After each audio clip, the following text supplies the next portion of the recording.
தொழுகை இல்லாத வியாபாரத்தால உங்களுக்கு நிம்மதி கிடைக்காத, டென்ஷன் தான் உண்டாகும். அது கடையில் இருக்கும்போது சந்தோஷமா இருக்கும், வியாபாரம் போகுது லாபம் கிடைக்குது சந்தோஷமா இருக்கும், வீட்டுக்குள்ள வந்தா உங்களோட பிள்ளைகளை பார்த்தா உங்களுக்கு டென்ஷன் ஆயிருக்கும், உங்களோட மனைவி பார்த்தா டென்ஷன் ஆயிருக்கு, எரிஞ்சு விழுவீங்க. அவ்வளவு உங்களோட உள்ளத்துல குழப்பம். அது எதனால ஏற்படுது தெரியுமா? பிள்ளைகள பிரச்சனை இல்ல, மனைவி மக்கள்ல பிரச்சனை இல்ல, அந்த கடையிலையும் பிரச்சனை இல்ல, ரப்போட கனெக்ஷன் நீங்க துண்டிச்சிட்டீங்க.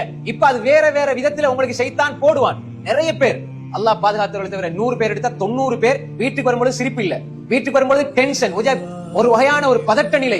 இது நாங்க நினைச்சிருக்கிறோம் அவர் பிசினஸ்ல டென்ஷன் ஆகி வராரு. பிசினஸ்ல ஒரு டென்ஷன் இல்ல, காசு கிடைக்க சந்தோஷம் தானே, அதோட தான் வீட்டுக்கு வராரு, லாபத்தோட தொழிலோட தான் வராரு. சில நேரம் டயர்ட் ஆயிருப்பார், அது வேற விஷயம். ஆனா வீட்டுக்கு வரும்பொழுது அன்பான மனைவி அன்பான குழந்தைகள் எதிரிகளை போல தெரியுது. காரணம் என்ன? அவன் சண்டை பிடிப்பான், இவன் சண்டை பிடிப்பான், 4 பேர் பிரச்சனை படுவாங்க. எல்லாத்தையும் ஹேண்டில் பண்ணி சமாளிச்சவருக்கு தன்னை மனைவியோட உட்கார்ந்து 5 நிமிஷம் பேசுறதுக்கு டைம் இல்ல, பிள்ளைகளை பார்த்து கொஞ்சதுக்கு ஒரு 5 நிமிஷம் டைம் இல்ல, பிள்ளைகளுக்கு ஒரு அலிஃபா சொல்லி கொடுக்க, குர்ஆனை சொல்லி கொடுக்க டைம் இல்ல, எரிஞ்சு விடுவார். நாளைக்கு நேரத்தோட போகணும், நேரத்தோட தூங்கணும், மேல் டயர்டா இருக்குது. அன்புக்குரிய சகோதரர்களே, அந்த 12 மணித்தியாலும் 10 மணித்தியாலும் டயர்ட் வழங்காத மனுஷனுக்கு வீட்டுக்குள்ள வந்த பொழுது எந்த வீட்டுக்குள்ள அல்லாஹ் அமைதியை வச்சிருக்கிறேன் அல்லாஹ் சொல்றானோ, எந்த மனைவியில குடும்பத்துல அல்லாஹ் அமைதி வச்சிருக்கிறேன் அல்லாஹ் சொல்லணும், அதுல அமைதி எடுக்க தெரியல. ஏன்?